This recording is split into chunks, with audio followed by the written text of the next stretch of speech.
Please subscribe to our channel, Pacific Front Untold, and be sure to leave a comment after watching a video. In the 50 years since Apollo first landed on the moon, the importance of racial and gender representation has occupied the national consensus. The New York Times published an article about Ed Dwight, a man who was once set to be the first African-American man in space. You have to read the article to find out the reason this history didn't occur, but the New York Times emphasized what an opportunity it was to progress both scientific and racial barriers in one space mission. At Pacific Atrocities Education, we have decided to commemorate the moon landing by studying the accomplishments of Asian American women who have dedicated their lives to space. Kalpana Chawla.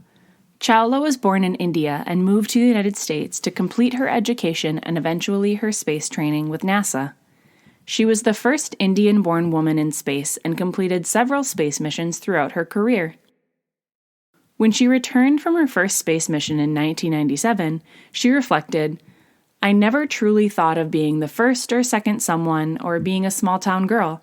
This is just something I wanted to do." Throughout her career, Chawla spent over 30 days in space completing 2 missions. In 2003, Chawla and her team of astronauts boarded a Space Shuttle Challenger to embark on another mission to space. Upon re-entering the atmosphere, the space shuttle exploded, killing all members on board. Despite her early death, her accomplishments make her a celebrated figure in both India and the United States. Lynn Pham. Pham describes her job as a spacecraft dressmaker at NASA's Jet Propulsion Laboratory in Pasadena. She was born in Vietnam and immigrated to Los Angeles in the 1970s, where she began work as a lingerie seamstress. In addition to her work as a seamstress, she also took night classes at a trade school. Pham's skills got her recruited at NASA, and she worked on terrestrial vehicles and space satellites. In 2000, Pham began to construct thermal blankets, a vital aspect of safety for space travel. Pham explains, "A thermal blanket has to provide just the right amount of heat.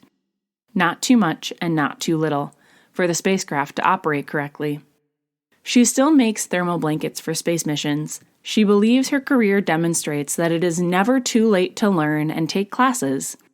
There are a lot of people at JPL who didn't start in science or engineering, but almost all of them have the drive to learn new skills or search for training. She continues her work at NASA today. Josephine Santiago Bond. Santiago Bond is a Filipina-American who began her career at NASA in 2004 as a graduate intern at John F. Kennedy Space Center.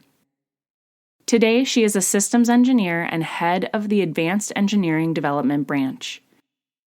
She has developed new space technologies and worked on the LADEE lunar Mars mission. Santiago Bond is also an innovator. She invented the branch she is now in charge of. She acts as a supervisor and mentor for engineers and interns in the space program. She reflects, "I always feel that I am valued not only for my engineering and leadership skills, but also as an Asian American and as a Filipina American who brings a unique set of experiences and ideas to the table every day." The legacy of Asian American culture exists within the walls of NASA and other space programs throughout the United States. While many glorify the men who were the first to walk on the moon, it is important to recognize the people of color and women who continue to transcend the barriers of science while also breaking social barriers in their country. Please like this video and subscribe to our channel, Pacific Front Untold.